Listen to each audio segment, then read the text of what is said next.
Ken's got his hand up first, and we'll follow that up with Heinz. How's it, Rob? Ken. Obviously, a lot of questions were answered during this. A lot of questions around this T20 series. Were you happy with the answers you got? I think you're going to get bowled out for 100 and be happy, but certainly we played very well in the Port Elizabeth game, and there were some parts of today that were exciting, but then also other areas of today that we need to brush up on. I don't look at the loss in terms of the margin with too much worry, because when you're 40 for 4 and the rate gets to 12 and over, those games only end one of two ways. You either get someone who plays an absolute blinder and you win the game, or you lose the game by lots because you have to keep scoring. So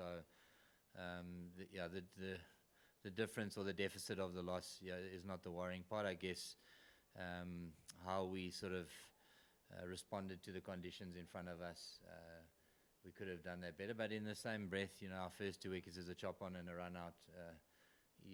One's a bit of bad luck, and the other one potentially slightly poor judgment. And so then you're 2 down early, and it's tough to chase 200 if you're 2 down early. So it's a difficult game to sort of put into context, I guess.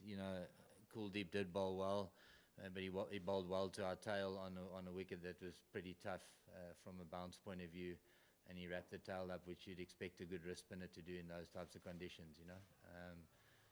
In there was a bit of bounce and a bit of balls keeping low, so it was variable, made it tough. But again, it's just our response to those conditions could have been a touch better. Heinz? Rob, you mentioned it's difficult to contextualize actually what the series means, particularly in terms of the bigger picture and stuff. Is that also a mitigating factor for some of the guys? I mean, you guys obviously went into the series. You tried to, or you told them here's an opportunity to maybe stamp your mark, maybe make an impression and stuff. But it's also hiding to nothing, given the fact that one game was already rained off. And then you basically have 2 games. So all I'm asking really is it sort of like a mitigating factor, this strange new context that bilateral series operate in, and almost helps people to like argue, listen, don't be too harsh on the younger guys and stuff. They literally had one opportunity, and it doesn't necessarily mean that you're going to take it. No, for me it's really about, if we continue to create opportunities, albeit one here, one there, and we do it over a period of time, hopefully along the line, when marquee events do arrive and you do need someone to come and step up, or you do have an injury or retirement, that when that time comes, the player who steps in has been able to shift his game upwards. He's got 15, 20 caps under the belt and actually felt the experience of playing international cricket. It is very hard to judge guys in a one-off event. I think since starting this job, the planning that I've put in and the teams that I've selected, and then the way it's rolled out, it hasn't rolled out in the way it was planned once. So that's just that's the nature of the beast. There's injuries, there's rainouts, and you still want to create an opportunity. So for me, it's still like to give Tristan Stubbs an opportunity in Port Elizabeth at his home ground. He gets a nod out. He's part of winning the game and seeing the game over the line. That's a tick in the experience box, and he's got that under the belt. Today, Don Ferreira gets a run on the back of he's 50 in Durban against the Aussies. He gets in there against tough conditions. Doesn't bat for a significantly long period of time, but will have a reflection piece for himself personally to go back on and go, okay, right, I faced a quality wrist spin, I faced some good seam. What did I need to do differently if I face the same conditions? How do I need to adapt my game, and what options do I need to build in my game to be successful the next time? And hopefully he gets another option. So Nandre Berger comes in. It's a one-off. But there's little parts of his performance today that we can get excited about. And so we go, through the different players. Lazard, he's been the guy who's sort of sat in the fringes for a long period of time.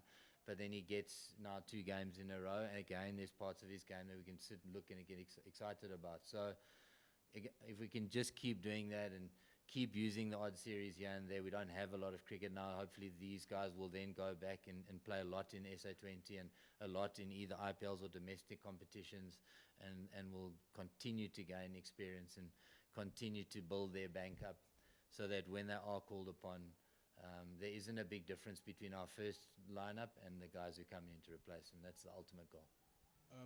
Before, sort of following on from that, was you mentioned before the series that I think it was 80% of the squad for the World Cup you kind of know because this is household names. Some of them were not here.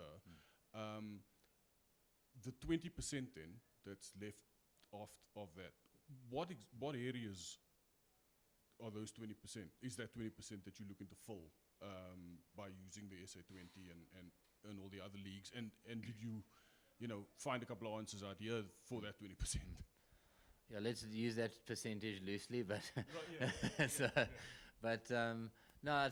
Look, I think with our team, and it's fairly similar for the 50 over format. Is in order to balance your side well, you need all rounders, whether they're spinning or seam all rounders.